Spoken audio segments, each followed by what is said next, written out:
дико я shiny, пару лямов money on my neck of money rain. It's my name, это мой money rain. No pain, no gain, иди нахуй Monday. Dobra, it's my name, ра-та-та, bang-bang. Заряжай, бляга, моя baby mother. It's my name, это мой money. Hello and welcome back, fellow anime lovers, to Cypherfics. I am delighted to have you join us once again in the world of fanfiction and fantasy. This is the third part of What If Rias, Akeno, Issei enter Attack on Titan. Special note, this fanfic is written in a masterpiece of reading dangerously on FANFICTIONnet. Do check and support the author too. Now smash the like, share and subscribe button for more. Also press the bell icon so that you never miss such great parts. Thanks for the introduction. Now let's dive into the world. Time for what? Akeno asked. Time for me to make ultimate class. Rias. Not a lot of time, but it should be enough, the king continued despite her queen's shock and Kaniko's wide eyes. Rias was powerful for her age and did deserve her high-class status even without her noble heritage. She was the peak of the current generation of devils in pure potential alone, thanks to her raw power and bloodline abilities. While Rias might not be comparable to her super devil of a brother, something that bothered her, she was still a once-in-a-generation talent. It was one of the reasons the Fenix family pushed so hard for her hand in marriage. Any child of hers, combined with Fenix immortality, had the potential to reach or even eclipse her older brother's stupendous power. But devils did not grow over years, but over decades. A young devil wasn't even considered mature until after their first half-century. Rias claiming she could reach ultimate class in power, if not in status before she even turned 20, was nothing less than insane. I'm going to tell Sona, Rias rambled on, putting her thoughts in order and setting out a game plan. She deserves to know too. I'll have to leave ruling Kyo to her, but between the two of us, I have the best chance. I still have all 8 of my pawns. Those are our best shot. After that, I am going to need to get to training. A lot of training. I still have a year and a half left, at least. Akeno, do you mind taking over my clients? I'll need all the time I can get. Of course, Akeno answered instinctually, but then paused as a thought arose. What about? You know, Riser, you only have so many pieces left. Power wouldn't save Rias from the marriage. If it could, she would have had a much easier time. Riser was the peak of the high class. Even if Rias became ultimate class, it still wouldn't be enough to overcome his regeneration. All he would have to do was stall her out, regenerating over and over again until he could wear her down. Even if Eren had the potential to use Tauki, it was ironically one of the worst matchups against a Fenix unless the latter was utterly outclassed. It didn't matter if one could cause internal damage to someone if the Fenix could heal internal damage in seconds. The initial desire to come to the human world was to gain independence and fill out their peerages over the years. The plan had been to comb the human world, particularly the school, for anyone with the potential to at least counter the regeneration. Kyo was a hotbed of magical potential, which tended to attract sacred gear holders unconsciously. Rias had been promised till the end of her time in the human world before the actual marriage, even if her family was putting more pressure as the years passed. The stress was mounting for Rias without a counter appearing, but she still had years. Even if it wasn't a Longinus, certain sacred gears or mystical talents could negate the regeneration of the Fenix clan. Members of the family had been killed or beaten by such in the past. We'll still look for someone, Rias reassured her queen. She wasn't willing to completely give up the hope of finding a counter to the pompous asshole and getting her freedom. But if I get stronger, it will cost fewer pieces to reincarnate them. So it's a win-win. And once Eren's reincarnated, he can train, get better, and will be able to help. Does this mean you aren't going to spend time with Eren anymore? Akeno asked, trying to follow along with her king. What? No, if anything, I am going to spend even more time with him. It won't matter if I get strong enough to reincarnate him if he doesn't accept the offer. A year and a half. That's how much time he said he had, right? That's all the time I have to make ultimate class and convince Eren I won't take his freedom from him. Are you sure about this, Rias? Akeno asked, looking worried. What about everything else? Your hobbies, your dreams? I like Eren, and I want him to live as well. But I don't want you to burn out. That won't help him. I won't, Rias reassured her friend with a smile. I'll be with you all most of the time I'm training, and I read manga to Eren. 2 birds, 1 stone. I'm also ahead of the curriculum at school. Really, there is no reason I shouldn't have been training this entire time. If I get good enough, we might be able to lift the seal on Gasper. Control training during class and when I'm with Eren, and power training when not. It will be my very own training arc. You better take videos, Akeno. I will want to make an anime montage after this. Kaneko and Akeno shared a look. Rias was putting a brave face on all this, trying to stay chipper and reassure them, but both understood just how hard this would be. It was easy to say, read about, or play a game about someone spending all their time constantly training to improve, but it was a wholly different thing to do it. Nobody wanted to spend every day exercising, doing repeated and monotonous training that left you tired and sweaty. Training was easy to say, but who wants to go to bed every night sore and bruised, exhausted and weak, with a killer headache from overusing their magic? You give up hobbies. You give up friends. You give up everything but the pursuit of power. And that was for humans. Devils, creatures of vice and indulgence, did not have to train to become strong. It certainly helped, but any devil that lived over 5 centuries would become high class in power just by virtue of age, even if all they did was sleep and eat. If they did basic exercises in magic for 10 minutes a day, that time frame shortened to only 2 centuries.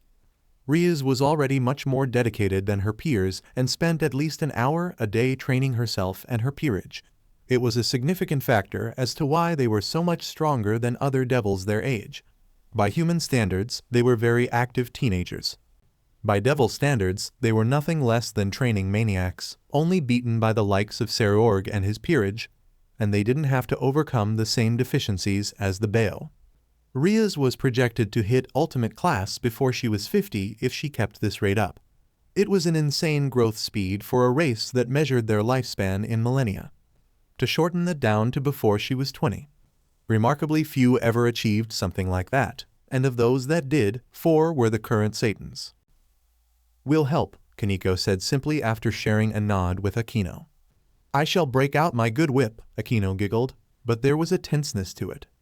Thank you, Rias said with a wide smile, dragging them into a tight hug. I love you guys. Akeno had one last question, but it was an important one. If you don't get strong enough in time, she asked as she wrapped her arms around the redhead. What then? Then I'll ask my brother or one of his peerage to reincarnate Eren, Rias said with a troubled sigh.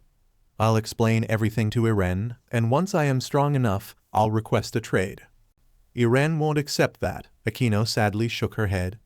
Maybe, just maybe, he might trust you enough to become a devil under you or Sona. But someone else, he'd rather die. Will you be able to let him? Let him die if he chooses to. It won't come to that, Rias insisted, a slight tremble in her voice, squeezing both of them tighter. You'll see, I'm going to be strong enough. Eren will trust me enough. I'm going to save him. Eren is going to live a long, happy life. You'll see. Kiba Yuyuto did not understand. He watched his king read the manga to the blind boy, describing the pages in great detail. She spoke in English most of the time but would say the lines in Japanese. If the blind boy did not understand the meaning, she would also provide a translation. It was extremely slow going. A volume of manga Kiba had seen Rias devour in less than an hour ended up stretched for days. And through it all, Rias practiced with her magic. Hidden below the bench, behind a tree, or at a distance from the seated pair, small clumps of destructive magic wove their way through the air. Sometimes, they would clump together to form small stick figures of black and red energy bobbing up and down in a crude approximation of Rias' narrated scenes. It was a display of control that the Gremory King wouldn't have been able to achieve even a few months ago, and a part of Yuyuto watched it with pride. He just didn't understand why it had happened in the first place. He did not understand why erenyeager was such a point of focus for the 2 kings of the school, Akeno and even Kaneko, in recent months. Intellectually, he knew that he was their friend. Sona took him under her wing and was teaching the blind boy Japanese. Rias had decided to befriend him thanks to her kindness, and the other 2 met the dying young man through her. Intellectually, Yuyuto understood that erenyeager had been through a lot, as had everyone in the Gremory peerage, and it gave them a common ground to stand on that was missing with a lot of their human peers. Even if Eren didn't know their history, he had a maturity and bearing that was sorely lacking in the average teenager. Intellectually, the knight understood that all the effort the Gremory peerage was putting in now, the long hours of supplemental training, would only help them achieve their dreams later. All this Kiba Yuyudo understood intellectually, but it was like something was just out of his grasp. It wasn't love. At least Yuyudo didn't think so. As far as he knew, none of the women he was closest to had expressed romantic interest in the sickly boy. Nor had Eren ever hinted at any feelings of such a nature either.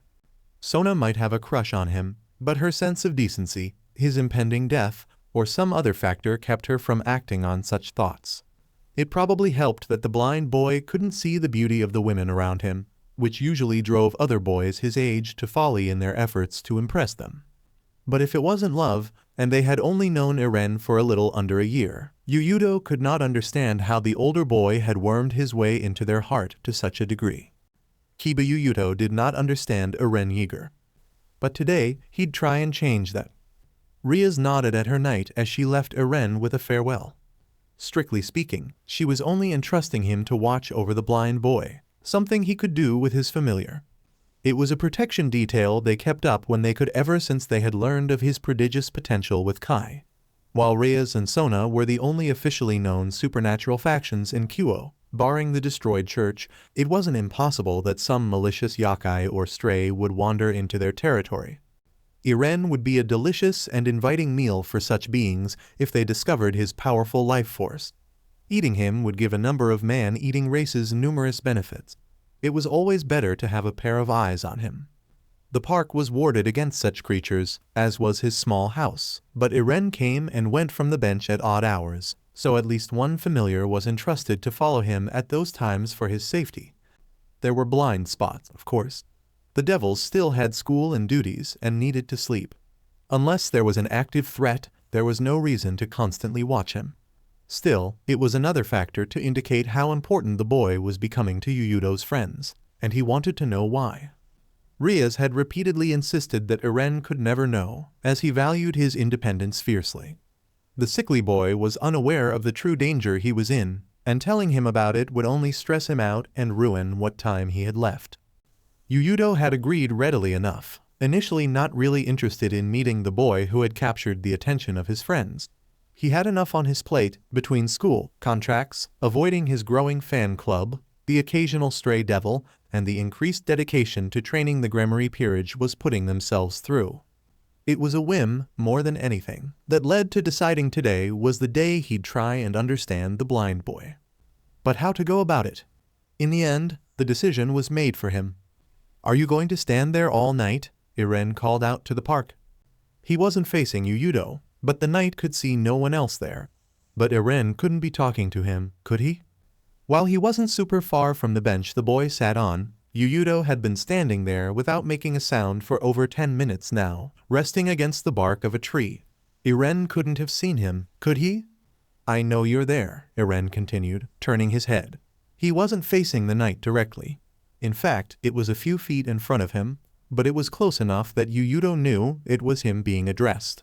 "I can hear you breathing." "Sorry," he said as he stepped closer. How had Eren heard him? He hadn't been doing his best to remain stealthy, but he also hadn't been breathing loudly. "I didn't think I was being that loud." "You weren't.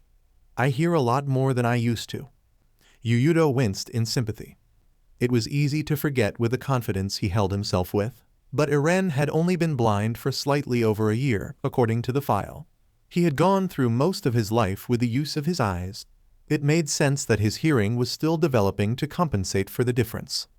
Probably helped along by his stupendous amount of Kai, unconsciously channeled to his body as it tried to keep him alive. "Sorry," the knight repeated. "Can I take a seat?" "Go ahead," Eren said with an uncaring shrug. "It's a public bench, though I seem to be one of the only ones to use this park." "It is in a remote area," Kiba chuckled lightly as he took a seat, knowing the wards kept most people out. Wards Eren walked through entirely unconsciously. Not many people go from the high school to the university. "You must be Kiba Yuyudo, then." "You know me?" Yuyudo asked in surprise. Seriously, was this boy really blind?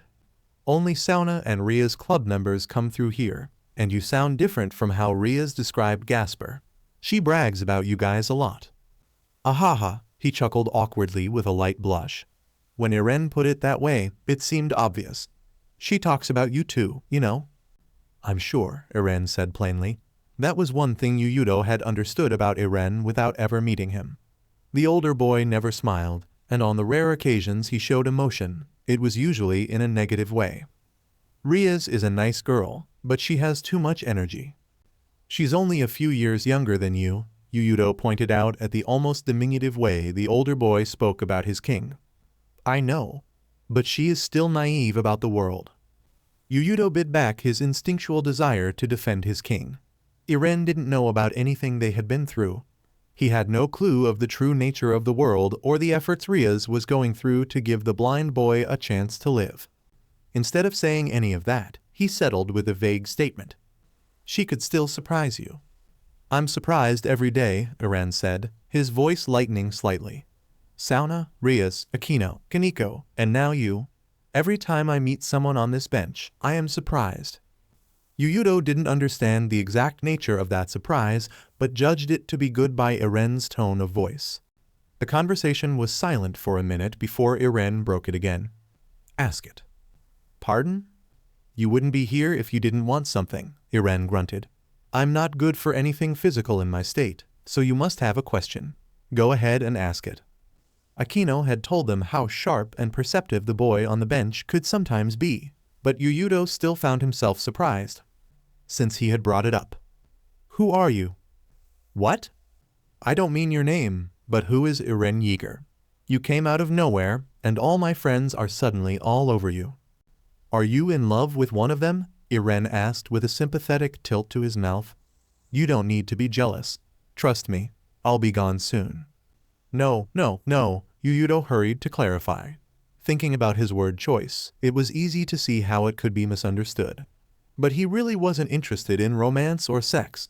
Not until he had his revenge. I don't mean stop meeting them. I'm not in love with anyone. You are a friend of my friends, so I found myself curious, that is all. More than curiosity, Eren said plainly. You are wary. So was Akeno. Good. It is a bit rude, so I apologize, the knight said gently. I just wish to understand who you are. What makes you special? Cut that shit out. You're better than Akeno, Eren sighed. But you don't need to speak so formally. And don't bother apologizing to a man like me because there is no secret. I am no one special. If you will pardon, Yuyudo started to say, but as Eren's hand tightened on his cane and his frown deepened, he shifted to a less formal tone. I don't know everything you've been through, but what I've picked up tells me your life has been anything but normal. That's just it, Eren said as he relaxed against the bench. My life hasn't been normal by most standards. I recognize that. Circumstances and other people's decisions thrust me into the spotlight. And I used to think that made me special, that I was some sort of hero. I wasn't. Nobody is. There are no heroes. There are no villains. There are just people. I am just a man. A terrible man, but just a man. There might not be heroes, but there are villains. Evil people in the world that need to die. Eren paused, and Yuyudo realized he had unconsciously let his vitriol leak into his voice. The blind boy let the silence hang momentarily, as if deciding whether to respond. There is evil in the world. Animals in the shape of men, Eren eventually nodded, as well as good. But people are a result of their environment, societal pressures that dig into young minds. Religious indoctrination, nationalistic rhetoric, even dreams, birthed by a child's mind, can lead to destruction. But these ideals are foisted on people, by books, by parents, friends, teachers, leaders, governments. We all do it to each other. So what? Yuyudo bit back. We should forgive people for what they do because it is not their fault. Are they just products of their environment? No, that isn't how that works. They don't get to do what they do and not pay for it using some tragic backstory as an excuse. I never said that, Eren sighed. We are products of our environments, it is true, but what we make of them is our own. Our freedom is our own, our birthright. We can't choose our birthplace, our society, or our family. But the things we can choose define us. That choice is what separates man from animals. And when others try and take that choice from us, we can choose to fight back or die. Yuyudo took a deep breath, calming his racing heart. He hadn't meant to get so caught up there. He honestly felt like punching when Eren sounded like the church's preaching. Sorry, he apologized to the older boy. There is nothing to apologize for, Eren said. You want to hurt those who hurt you. I get it. More than you will ever know, I get it. You're not going to tell me to forgive them? The knight asked wryly. To understand where they are coming from? Forgive? No, Eren said. Even when I understood where they were coming from, that they had been manipulated by forces so much greater than what I could expect anyone to reject, I never forgave them. I just recognized that I was the same as them. To kill someone who kills others for fun is not the same as killing an innocent person. It is.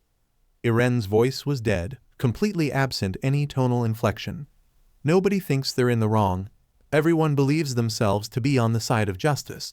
But the fist, the blade, and the bullet are the only things that prove justice. It doesn't matter who is actually right. Whoever is left is justice. They will tell whatever story they want. Worst of all, they will believe it. They will believe their own lies, their own justice. So all lives are equal to you? Yuyudo was struggling to wrap his head around Eren's viewpoint. It was like he kept vacillating between a saint and a Satan. That nobody should ever kill anyone? All people are fundamentally the same. But we assign values to different things. I just recognize that some people's values are completely different from mine. I will never kill in the name of religion. I think it is a stupid belief system that turns people into livestock. But millions die in its name. I gave value to a few people and a few beliefs, and they weigh heavier on my scale than the entire world. So I killed people. I am no better than anyone else. So when I say I want to kill someone for revenge for killing others, you are weighing their life against your revenge, just as they weighed the lives of whoever you are avenging to their own goals. We kill for revenge, justice, survival, and ideals, but ultimately, we are putting things we value on a scale and determining the results. The pair lapsed into silence, each lost in their own thoughts. Then the knight realized, in his engagement with Eren, he had let slip stuff a regular student would never think about. Sorry, he apologized once again.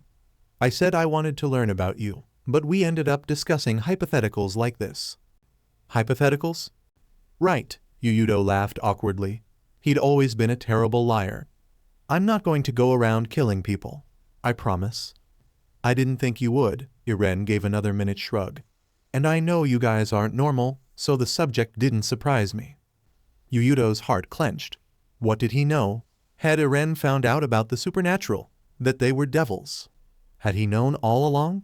What do you mean? His hands tensed, ready to call his sacred gear in a moment. After all this time, it's pretty obvious. Even as the blind boy spoke, a sword's outline started forming in the knight's hand. Rias and Sauna are rich, independent. They started helping me with no questions of return, and both Akeno and Kuniko stayed with her during the summer. And now you? I'd be an idiot to not understand what was going on. What do you mean? Yuyudo repeated, his voice a lot less wary as the sword dissolved from his hand. You are all orphans. Lost your family somehow, and Rias took you in. None of you come from a normal background. That is the answer to your first question. That is why they get along with me. We aren't special people. Nobody is. But we all were put in special situations. You included. You are right, Yuyudo gave a light chuckle. None of us are normal. And yes, Rias took us in when she didn't have to. She got in trouble over it for a bit, but she is kind. Too kind sometimes. I know, Eren nodded simply. You know she'd love to help you, too, right? To take you in? Rias had complained about Eren's stubbornness multiple times. It wasn't really an offer for peerageship, but it was as close as possible without tipping their hand about the supernatural. It would also make keeping a watch on him easier. You wouldn't have to worry about anything. Her family is very well off, so it wouldn't inconvenience them in the slightest, and Rias would feel better if you didn't live alone. No? Eren's rejection was firm, giving no room for negotiation. I don't doubt her kindness, but I am better alone. I have this bench, people to meet, and some time left. I am better off than I have been in a long time. If you say so. By now, Yuyudo was coming to understand why spending time with Eren appealed so much to the others.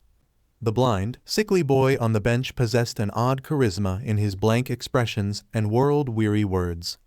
Like you could talk to him about anything and everything, and he would understand. He still had opinions. He still cast judgments. But it was like no part of you needed to be hidden, like he had seen it all and done it all. It was freeing, in a way.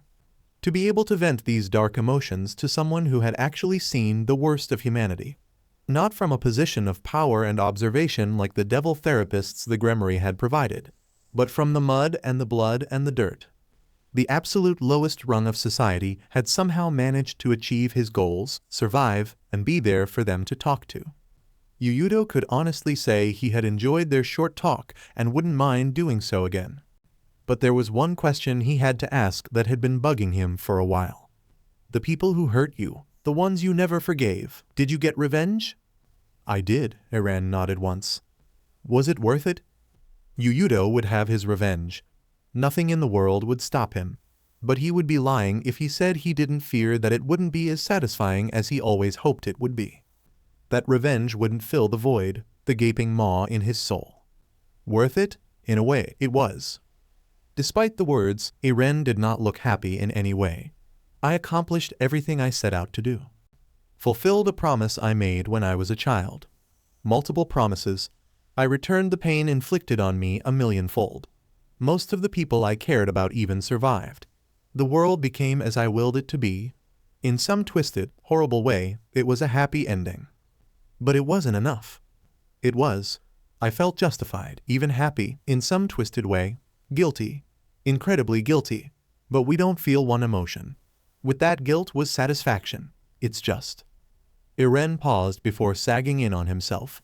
In the end, my revenge became a tangential thing, something I accomplished while building the world I wanted. A duty that weighed more heavily on my scale than lashing out. I do believe that, even without that other goal, I would have still inflicted all that pain and death. I am not a good man. I would have still lashed out. But in the end, it hadn't only been about revenge. What was that other goal? Kiba asked hesitantly. What was more important than revenge? If you don't mind me asking, that is. It's no great secret, Eren sighed. I'm no saint. It wasn't to make the world a better place. It was a mixture of revenge, idealism, and a strategic plan. But the main reason was straightforward. I just wanted the people I cared most about to live long, happy lives, even if I wasn't with them. A selfish wish. I've killed more people than anyone else in the world for my freedom, my revenge, and that simple, selfish wish. If Yuyudo had held any doubt erenyeager might know about the supernatural, it disappeared with that simple statement. Some humans might have killed thousands directly, or even hundreds of thousands in the case of bombs. Some humans were responsible for millions of deaths indirectly, such as Stalin, Truman, Mao, Hirohito, Hitler, Alexander, Genghis Khan, and any number of infamous historical leaders leading great nations and empires. But those numbers were paltry compared to the races who lived thousands of years of bloody history. Zekrom Baal, the first Baal, was well known to have killed hundreds of thousands during the Great War. Personally. His legions killed millions more. During the Civil War, that number grew. Other pantheons, other members of the three factions, and some great monsters could also count the deaths at their hands in the millions.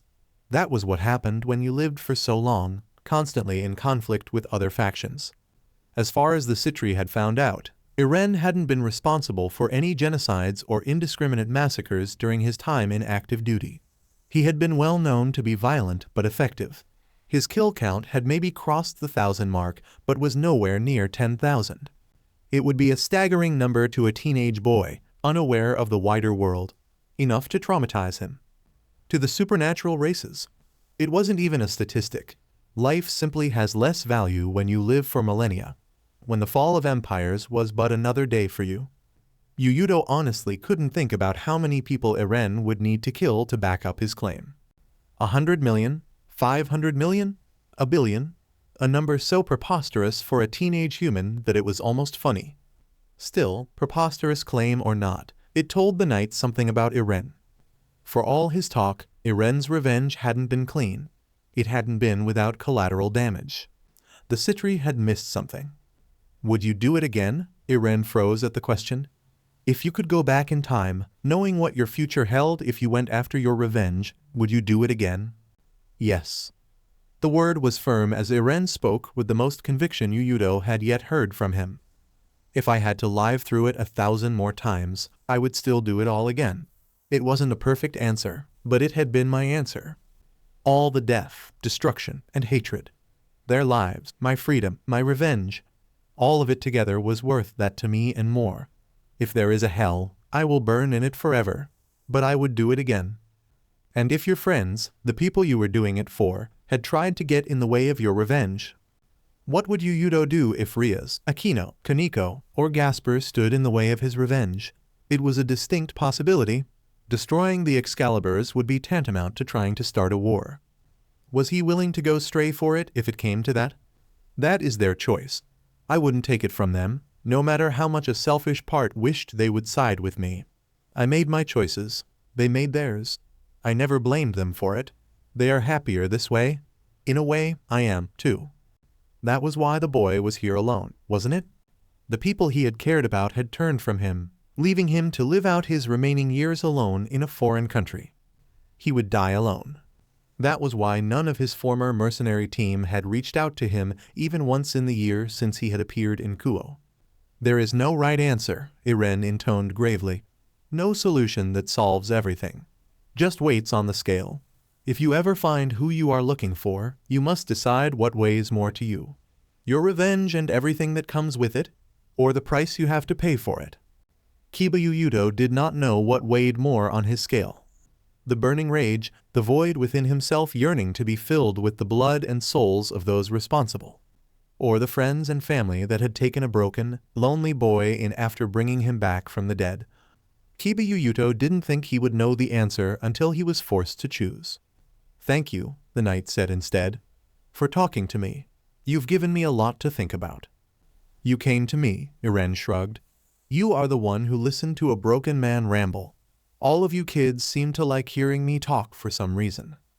You're only a few years older than me, Yuyudo chuckled lightly. And I think it's because having someone with your perspective and experience is nice. You don't shy away from hard topics. You simply speak of the world as you understand it.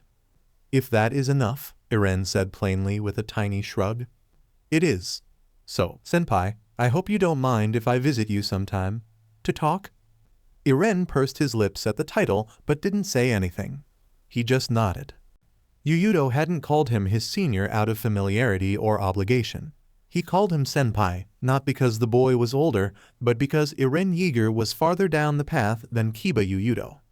The knight didn't know if his path would lead to the same destination as the blind boy, but knowing he had someone to whom he could talk about it was reassuring. That was the role of senior, wasn't it? To guide their juniors? It was comforting to know that whenever Yuyudo wanted to vent or needed advice, he could find his senpai on the bench. How are you progressing? Sona asked her rival as she put Ria's king in check. Well, Rias nodded, placing her rook in the way. Sona accepted the sacrifice with her bishop, replacing the king in check. The bishop was then taken by the Black Knight. That was fine. My total output has almost doubled. Sona frowned. Rias had always been the more powerful of the pair, and it was slightly disheartening to hear that the gap had grown wider. It was for a good cause, but Sona sometimes wished she was as blessed as the redhead. In multiple departments. The Citri carefully ignored Akeno's bust as the queen refilled the king's teacups. She just had yet to hit her growth spurt. After only a few months? That is impressive. Even as they played and talked about the situation in town, Rias hadn't stopped training. A small ball of destruction was hovering over the chessboard as Rias kept trying to pour more and more power into it without increasing its size. Thanks. Rather than be buoyed by Sona's compliment and brag about it and her peerage, Rias just pursed her lips in a frown. What is wrong? Sona asked as she removed a black pawn with one of her own from the board. You don't seem satisfied. It's just not enough. Rias shook her head in frustration. Her distraction cost her her knight. Kaneko felt his kai again while she was napping with him yesterday. He's getting worse. How much worse? Sona asked the white-haired girl sitting on the nearby sofa. 10%, it was half-assed, as putting numbers on this sort of thing was always finicky. Still, for it to be that noticeable. Tomorrow is the year anniversary since I met him, Sona sighed. Even with all his exercise, Kai, and the healing, he's noticeably skinnier. A year, a short yet long time. What had started as taking a student as practice for her dream and curiosity had turned into trying to keep her friend alive. Some days, Sona resented that she couldn't do more. She didn't regret reincarnating her peerage, but she did wish she had enough pieces that it would be her, not Rias, who had the best chances to bring Eren back. As it was, all she could do was provide limited healing and keep the territory under control to give Rias as much time as possible. There's only so much I can do with only holding his hand, Rias pouted. I need more skin contact. Maybe I should visit him in bed sometimes. That's a surefire way to destroy any trust he has with you, Sona said wryly, well aware of how little shame Rias had about nudity taboos. It wouldn't be so bad if the entire Gremory family didn't share that same trait. There were reasons Sona never went to any more sleepovers at Rias' place. I know, Rias pouted, crossing her hands under her bust. I am just trying to find a way to get more time. I am wasting so much already. And my family has been pushing things again now that I am going to be a senior. I had to spend all of Saturday arguing with my father. An entire day gone. Just to remind him, I want to decide my own partner. Any luck on that front? Just because the redhead had been focusing on growing her power didn't mean Rias had forgotten the marriage that loomed over her head. Maybe, Rias sighed. There are a few promising candidates among the students. But they are unawakened, so I can't know who can help and who can't. I can't waste my pieces. I can't. The longer you wait, the less time you will have to train them, Sona cautioned. It was a dilemma all high-class devils faced when they gained their evil pieces. Do you invest early, giving time to train at the cost of weaker pieces or fewer total numbers due to needing multiple for one person? Or do you wait till you are stronger, and thus can reincarnate stronger people with less cost? Every devil only got 15 pieces, except for rare trades. They were stuck with their choices for life. Rias had played it fast and loose when she was younger. It had worked out for her so far, but the current situation made the dilemma even more difficult for the redhead due to the sword of Damocles above her head and Eren's. Sona didn't have that problem. She had a process for her selection of peerage members. Potential was one thing she looked for, but so were group cohesion, complementary personality traits, and willingness to support her dream. She never invited anyone to join without deep thought, investigation, and an interview if possible. I know, Rias sighed, and Sona took her king in a checkmate. The Gremory groaned, and Sona smiled slightly. Enough about that. What's been going on with you? Getting the situation for the new school year. It was Sona's turn to sigh.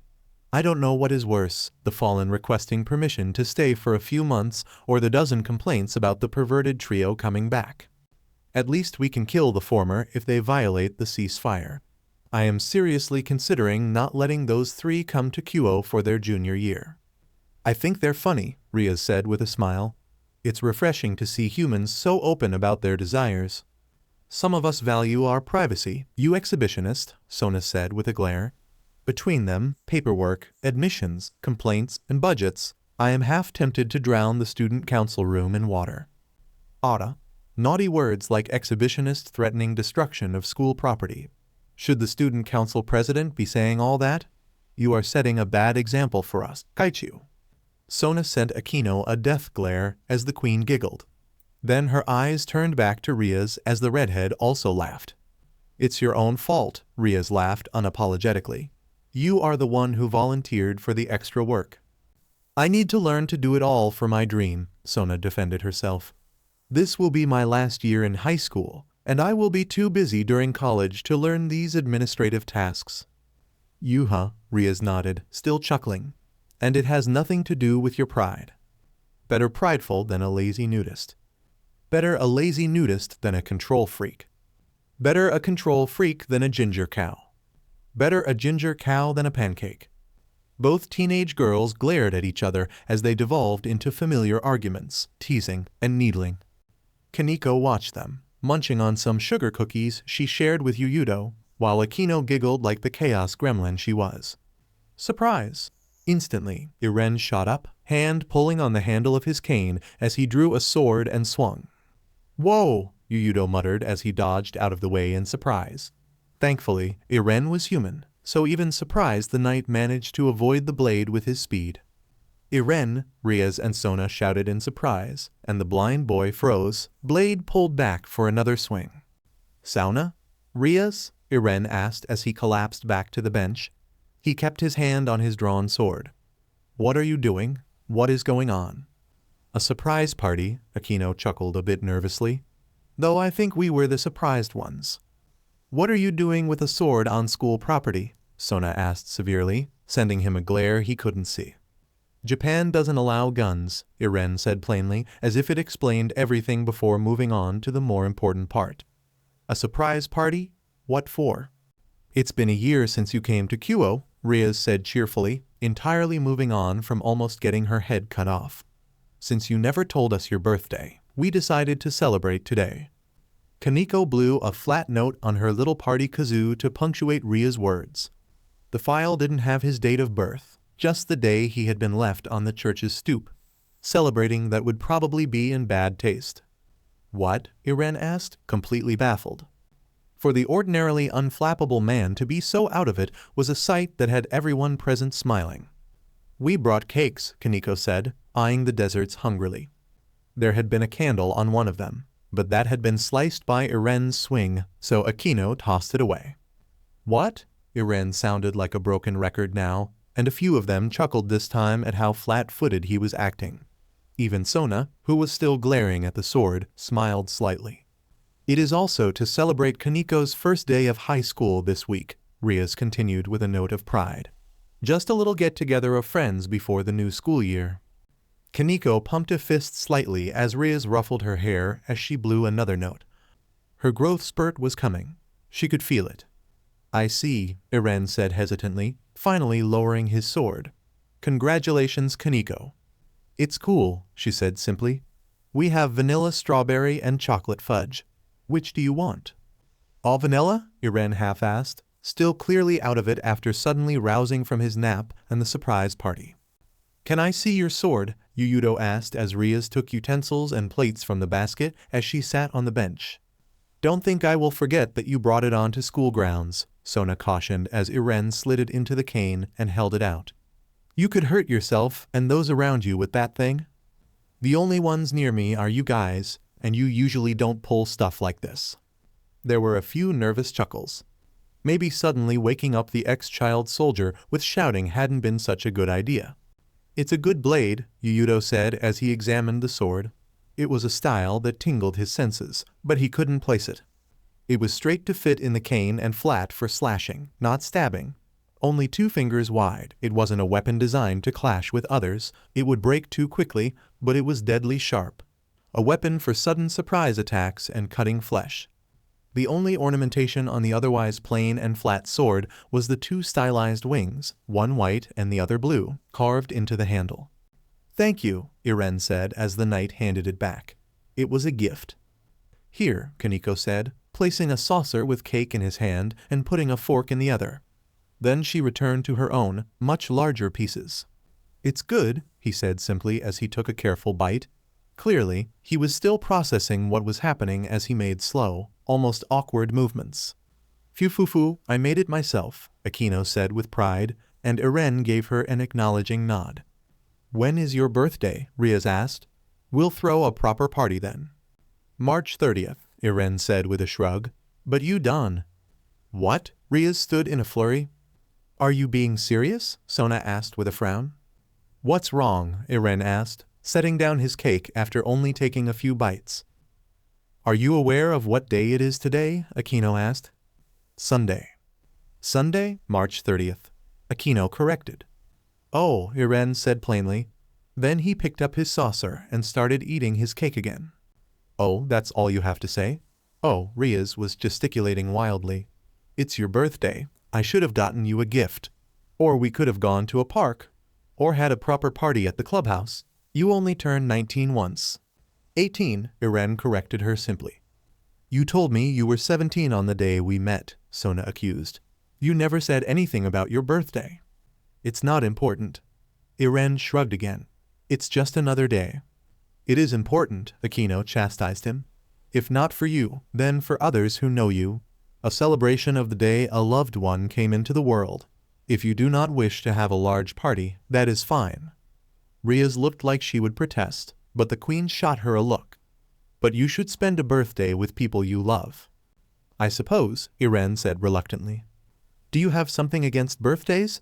Or were they not celebrated in your culture? Yudo asked, munching on his own slice of vanilla cake. It wasn't unheard of, Eren shrugged. But either I was too young to remember, food was tight, I was in training, or on a mission of some sort. With everything that happened, we never really took the time to celebrate that kind of thing. Our parties were for victories, for survival, and even then, they were bittersweet. Memorials. Too many dead. So you never had a real party, just have fun and be happy? Rias asked with a frown. Her and Sona's birthdays were usually extravagant festivals put on by their families. Their peerage, while not to the same degree, was still doted on, so they were large affairs hosted in the underworld. One where you can just be happy, play some games, sing and laugh. Eren froze, cake halfway to his mouth. It was like all sound ceased at that moment, like the very world was holding its breath. Eren? Sona asked as the mood in the clearing shifted. There was one, Eren said, his voice thick with so much entangled emotion that even Kaneko paused her eating to look at him. It wasn't a birthday thing, though. Wasn't even planned. The group of young devils shared a look. Clearly, they had stumbled, inadvertently, on heavy ground. Did they let it pass and hope the awkwardness faded, or did they press to learn more about their enigmatic friend? Tell us about it, Sona gently coaxed. For a long moment, there was silence, as if Eren would hold this secret tightly to his chest as he did so many others. As if he couldn't trust them yet with such a memory. Then he spoke, words tinged with a deep longing, filled with love, affection, and nostalgia. And guilt. There was so much guilt it clogged his throat tight. I had rescued a young boy from a beating, he narrated, voice distant as the words came out in halting steps. Ramsey, a nomad traveling with his family, a thief. He took me back to their camp. My comrades joined me. We laughed. We sang. We drank. We ate. It was so different from everything we had ever known. We were so happy. For a fleeting moment, I thought. He trailed off as if the next words were too painful to speak. But someone there had experience with this kind of thing, who cared enough not to let erenyeager wallow in his painful memories alone. What did you think, Eren? Rias asked, resting a caring hand on the dying boy's arm. That I could run away, he admitted as if confessing a great sin. Leave it all behind. Far from war. Far from death. Leave all my responsibilities behind. Live out the few years I had left in peace and happiness, even if I knew doing so would doom my friends without me. 4 years. That was all I wanted. 4 years? I didn't want to die. I didn't want to kill people. That night, all I wanted was 4 years with the woman I loved. There was a collective intake of breath. Eren had never spoken of love before. Never even hinted at romance or experience in such. To know he once had someone like that and never spoke of it. Eren was prepared to die alone on a bench on the other side of the world from everything and everyone he had ever known. It didn't take a genius to know this story didn't have a happy ending. What happened? Sona asked just as gently as her rival, though her hand fell on the boy's shoulder. 3 words, Eren rasped. That's all I needed to hear from her. 3 words, and I would have left everything behind. All my plans, my revenge, my rage, my freedom, all of it. 3 words, and I'd dedicate my last 4 years to making her as happy as possible in the time I had left. 3 words, and I would have hope. She told me 3 words, but they were not the ones I needed to, hear. I was trapped by my own hand and knew I would. We could never. Nobody said a word as Eren took a deep breath that could have been mistaken for a sob. I left the next day, he continued. His voice was dead, completely flat once more as if all the emotion of the last few minutes had been an illusion. Nothing could stop me then. My plan went off without a hitch. Everything was exactly as I wanted. I fought my friends to do it. Sasha died. Sona gasped lowly, but her hand remained tightly on his shoulder. So did Hange. And others, so many others. Captain Levy was handicapped. So many of my other comrades died in the infighting. And I don't even know if most survived after. But they weren't the only victims. So many more innocent, guiltless lives were lost. Ramsey, his friend Hallow, his grandfather, everyone who was with us that night, who had taken us in, laughed and sang with us. Many more whom I never knew, so many, all dead, all at my hand, trampled under my feet like bugs into the mud. I killed them all. Eren could say no more. The Citri report had nothing on this attack or plan or whatever it was, which meant only one thing. There had been no survivors. Nobody else said anything, either. They just kept their hands on the blind boy, reassuring him that they were there. They were good kids. Despite being devils, they were not murderers or soldiers. They wanted to go to school with their friends. They wanted to live their lives, grow up, fall in love, and fulfill their dreams. They had been hurt by the world, and were not normal by any stretch, but they were good kids. Erenyeager was a monster. If what he had just confessed was true, then he was a murderer who had killed not just his enemies, but also his allies, and an unknown number of innocent lives. A killer who sacrificed countless lives for his goals. A devil worse than actual devils. But feelings don't care about morality. They stayed. They, with their silent presence, continued to reassure Eren that he wasn't alone. That he, too, despite the terrible deeds done, was cared for. There is no complete evil. There is no absolute good. There are only people. Even the devil can be loved. The cakes sat forgotten as white bandages dampened with tears. A year was such a short yet long time for the boy on the bench. Rias Gremory stared at the cooling corpse of Issei Rias. Crimson stained the area. Blood had stopped flowing from the gaping wound in his chest as the heart stopped beating. Blood still pooled below his body, seeping into the dirt below in ugly splotches. Regret welled up within the heiress as she stared at the body of her junior. She had been so focused on training herself and her peerage, on getting strong enough to reincarnate Eren, that she had let the task of ruling Quo fall to the wayside. Issei had paid the price. The boy had been a pervert and a nuisance to many, but he hadn't deserved this. Didn't deserve to die, stabbed to death in a public park and left to rot in the open for the morning birds to feast on. His parents didn't deserve to stay awake at night, wondering where their boy was, not knowing he would never return home. Rias could have stopped this. Could have kept a closer eye on the fallen in her territory. She might have gotten here in time if she had dedicated her forces to their appropriate duty instead of having familiars watch over Eren and focusing on training. It was pure luck that Issei had a flyer to summon her in his last moments. After handing most of her duties off to Akeno and Sona, this was only the second time she had been summoned.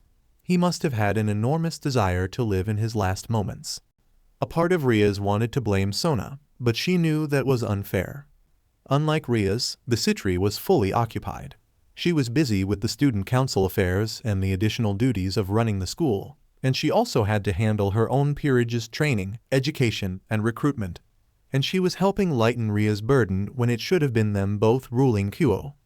Another part of Rias tried to deny responsibility in this matter. Yes, the Fallen had shown interest in Issei, but killing him was utterly outside their standard behavior. For the last few decades, the Grigori had been on a hiring spree, snapping up every sacred gear holder they could find and recruiting them to their side. It was concerning, as it seemed like they were building an army, but the Fallen organization hadn't made any hostile moves, so the ceasefire held. For a group of fallen angels to kill a sacred gear holder on devil territory, one unfamiliar to the supernatural and with as little potential as Issei seemed to have, was so out of character that Rias felt it was completely reasonable to not expect this to happen. All those reasons and more did not change the guilt and responsibility Rias felt as she looked at the unblinking eyes of a teenage boy who never got to live a full life. With a long sigh, Rias internally cursed her kindness. Once again, it was going to get her in so much trouble. With a wry grin, Rias placed the pawn on the dead boy's heart and went through the motions and words of the ritual to bring him back to life as a reincarnated devil. If there was one thing hanging out with Eren had taught her, it was to take responsibility for her faults. And yet, nothing happened. Blinking in surprise, the Gremory looked down at the boy. Then she tried again with 2 pawn pieces. That failed as well. Finding sacred gears was in no way an exact science to the magical community. If it was, they'd know who had one of the Longinus as soon as they were born. A big part of it was a simple feel. Kaneko was one of the best sensors around, and she had said Issei's aura was absolutely pitiful. Less than a devil child's. Had she gotten lucky again? Could it be that Issei's sacred gear was powerful enough to make up for his absolute pitiful reserves of power? That had been the limiting factor in why she hadn't approached him before, despite seeing hints of a gear. Sometimes that happened, where a sacred gear was so unique that its abilities did not translate into power that could be felt, but in some sort of utility that was extremely useful despite their low output. The idea that Issei Hyodu, one of the perverted trio and all-around average human, could have a sacred gear based on growth did cross her mind, but the most common of those types, twice critical, would not require multiple pawns from her after her recent increase in strength. Rias couldn't think of others that would explain such a low beginning output yet still have enough potential to require 3 pawns from her. Well, that wasn't strictly true. There were 2 sacred gears that fit that bill perfectly, but the idea that Issei Hyodu could have one of the 12 Longinus was even more unlikely than the thought of Eren suddenly breaking into song. For a moment of brief hope and a giggle at the mental image, Rias replaced the pawns with her last knight, worth 3 pawns, and went through the process again. Still, nothing happened. Ria's mood fell back down to the bottom as she replaced the knight piece with her last rook. A rook was worth 5 pawns. If even this wasn't enough to reincarnate Issei, Rias didn't know what she would do. She still had to save as many pawns as possible for Eren. If Issei was worth 6 or more pawns, would she let him die to try and save Eren? Even knowing there was an excellent chance the sickly boy would still turn her down, even if she became strong enough in time. Issei was an innocent, if mischievous teenage boy whose greatest crime had been peeping. His sacred gear had to be incredibly powerful to make up for his own lacking abilities. He might even be the key to breaking off her engagement. Given that she still had years before the due date, it would be plenty of time to train him to a useful level, regardless of his gear. Erenyeager, by his own admission, was a mass murderer who had killed innocent and guilty alike. Even if he was reincarnated, it would be years before he was useful with his Kai. Tauki and Senjutsu just took longer to train than almost everything else by their nature. Her cousin had been trying for years without success. Issei might not deserve to die, and Eren might not deserve to live. Both came from vastly different backgrounds. The choice between the two was evident. From a strategic standpoint. From a moralistic standpoint. Would Ria's Gremory let Issei Hyodu die for only the possibility of saving her friend? Guilt reaffirmed its ugly head as the answer came to Rias. Yes. She would let Issei die if it gave Eren a chance to live. The intelligent answer was Issei. The one Ria's Gremory chose, in her heart, was Erenyeager. Ria's Gremory, for all her youthful cunning and ambition, had never chosen based on strategy or morals.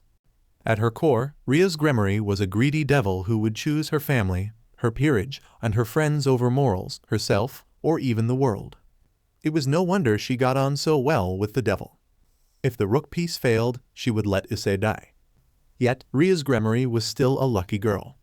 The rook sank into the chest of the dead boy as he glowed red in the crimson light of the Gremory magic circle. Rias breathed a sigh of relief as the hole in Issei's chest knitted itself together. A healing process based on Fennec's tears, and one of the reasons evil pieces were so valuable. It would see Issei in perfect physical shape in a few moments. Picking him up quickly over one shoulder, Rias teleported him to the address listed in his wallet. A light touch of hypnosis on his parents sent them to bed early after getting directions to his room.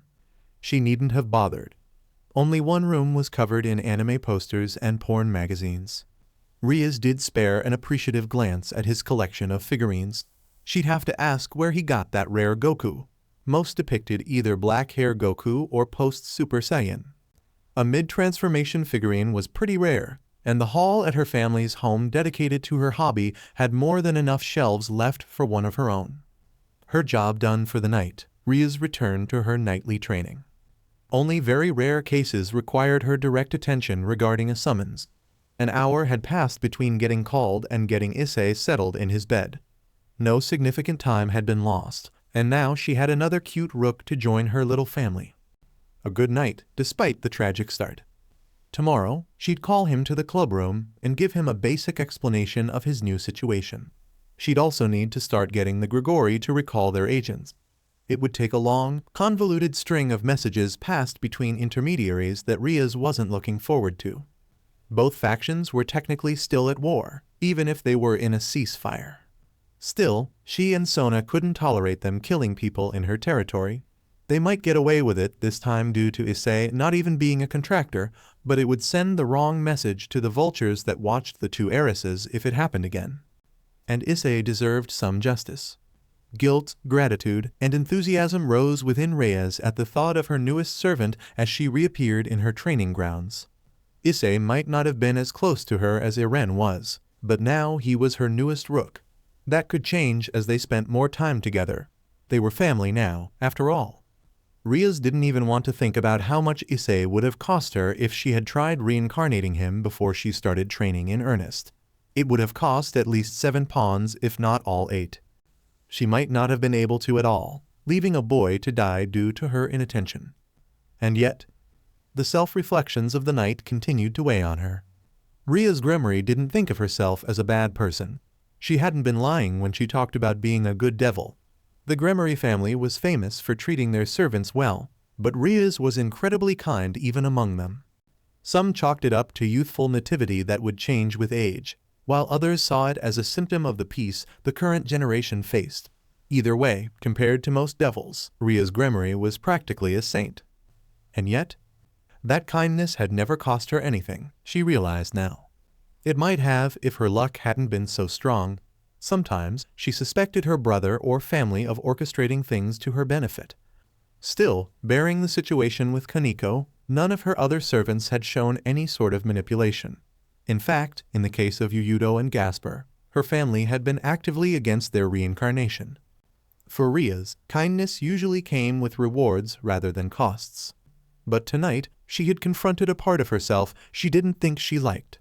Even when she had first approached Eren, she had expected to be able to reincarnate him with 1 pawn.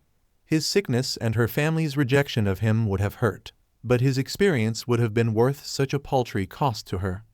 At least, that was how she justified it to herself looking back. It would have been a price, but not a large one.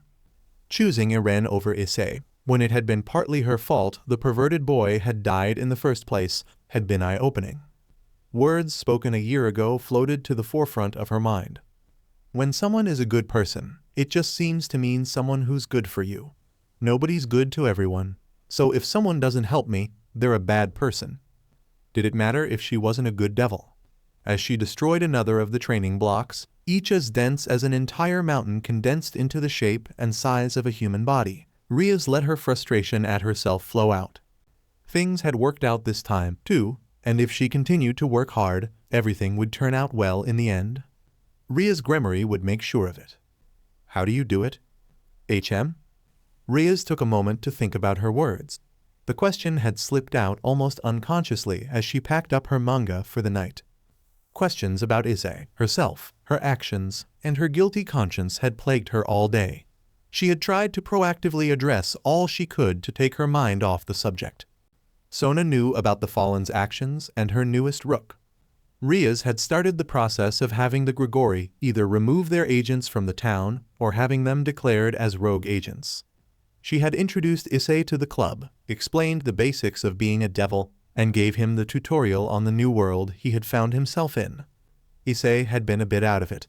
He had died the night before, after all, but the mentions of high-class devils getting peerages and the possibility of a harem had the boy as motivated as she had ever seen anyone. Then, they had set about trying to manifest his sacred gear. That was partially why she was so late to meet with Eren today. It looked like a regular twice critical, but it couldn't be, not with the cost of reincarnating Issei. So that left.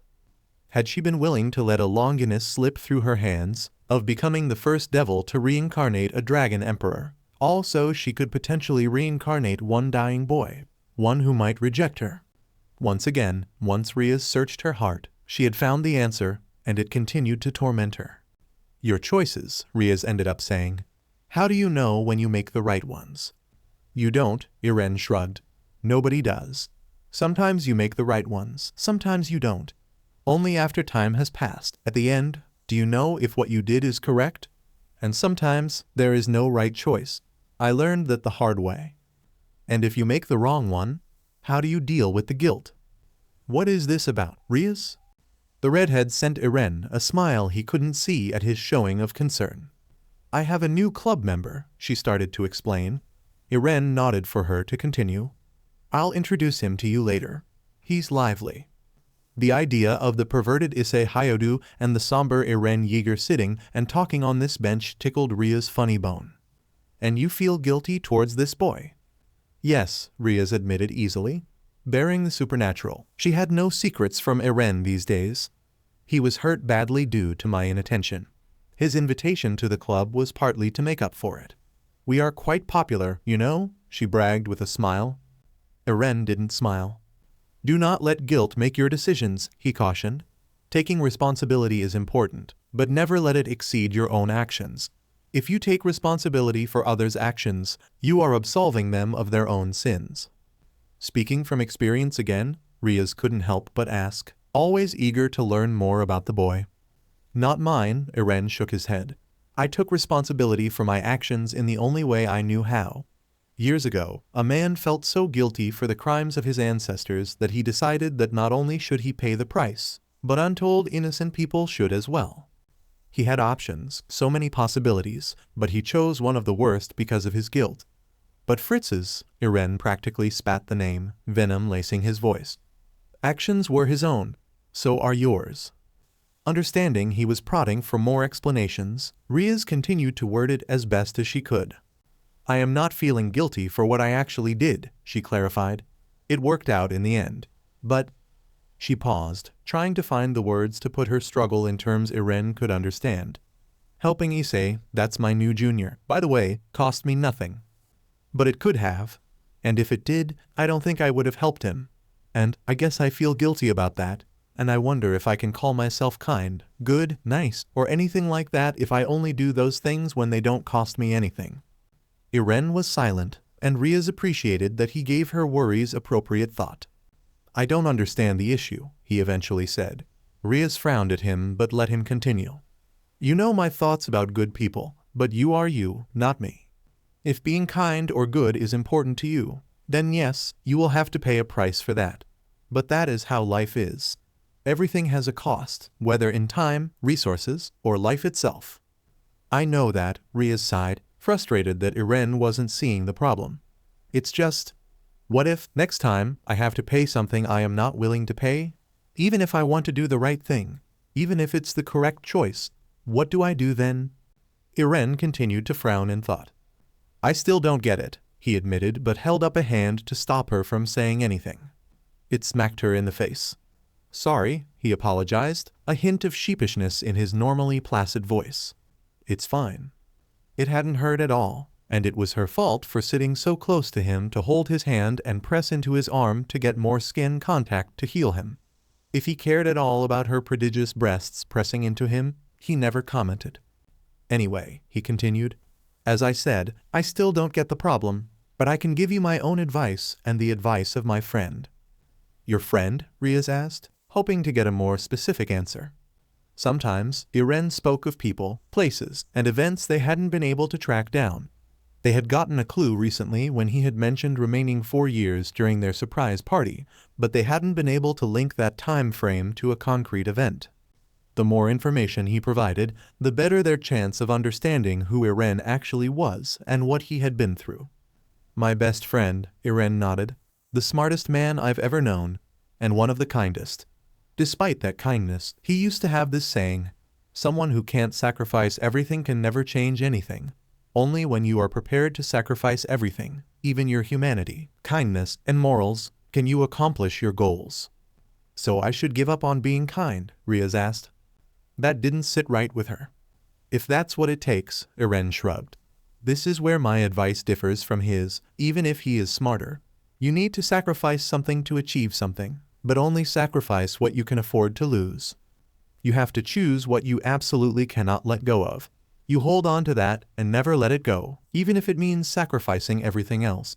Sometimes you don't know what that is until it is time to make that choice. Sometimes you think you know what is most important, but then you make a different choice. But when you make that choice, make sure it is one you can live and die with, even if it is not the kind, good, or correct choice. Is that what you did? Rias couldn't help but ask. After the party. It is, Eren nodded gravely but not sadly. I chose, knowing I was sacrificing almost everything for it. It was the wrong one from absolutely every standpoint but my own. But it was one I could live and die with. And they made a different choice? Your friends? Rias asked, but she already knew the answer. They did, Eren nodded. He didn't sound sad, just regretful. I could sacrifice my humanity for the future I wanted to build. They couldn't. They made a choice. Even if you were doing everything for them? Rias felt infuriated at the thought that Eren, who had sacrificed so much, had been betrayed by his friends. He hadn't said as much, but she could read between the lines. Why else was he here in Kuo, left to die alone in exile? I do not blame them, Eren shrugged. And neither should you. They made the right choice. The one I pushed them to. I am happy none of them were as monstrous as I am. You aren't a monster, Rias replied instantly. Eren didn't look convinced, so she plowed ahead recklessly. That was the problem I was having. Helping Issei almost meant I couldn't help my friend. And if it did, I wouldn't have helped him. Even if it was my fault. So I am like you. Don't be like me, Eren interrupted sternly, and her mouth clicked closed at the steel in his voice. Never become like me. But, no, Rias, Eren interrupted again. I am not someone to be admired, looked up to, or imitated. If a god exists in this world, he will ensure another erenyeager is never born. I am happy you were born, Rias insisted, tightening her hold on his arm. So am I, Eren sighed, the stubbornness seeming to drain out of him as he rubbed a tired hand over his face. This isn't me saying I shouldn't have been born. But Rias, part of the reason I did everything was to ensure nobody was forced to become like me ever again. What makes you think I'd want one of my friends to become me instead? Rias didn't answer. That had been the first time Eren had ever called her a friend. Choosing your friends and family over strangers does not make you a bad person, Eren said, resting his other hand on top of hers so he could hold both in his hands. Nor should you be kind to everyone equally, especially if you are faking it. That pisses me off. But you should always be aware of what you are sacrificing. It is a cold calculation. If you decide your friend is worth more than your kindness, their happiness is worth more than yours, or whatever you give up is worth it, that is your decision. I refuse to take that choice from you or from anyone. I just wish you never have to make the sacrifices needed to become me. But what if I have to? Rias couldn't help but ask. That was the source of her fear and her guilt. Not what had happened, but what could have been. You will make hard choices, Eren said simply as if predicting the future. You will have to sacrifice something. That is the only way you will accomplish anything. But you will never become me. You are too kind for that. Just as they were, and I am glad for it. Rias hadn't gotten an answer to her question. She still felt guilty the next day when she saw Issei and sent him off on his bike to deliver flyers. Rias still didn't know if she was happy with the revaluations of who she was or what choice she would make in the future. All she knew was that she didn't like that Eren had compared her to his old friends. Erenyeager clearly didn't understand how selfish a Gremory devil could be, but he'd learn. Rias Gremory would never give up on her friends. Not on her family, her peerage, or the boy waiting on the bench. So alright folks, that's all for today. Stay tuned for part 4. Do subscribe, like and share for more such videos. Also check out the story and author ReadingDangerously FANFICTIONnet. Press the bell icon to be notified first on release. See you in the next video. Till then, goodbye.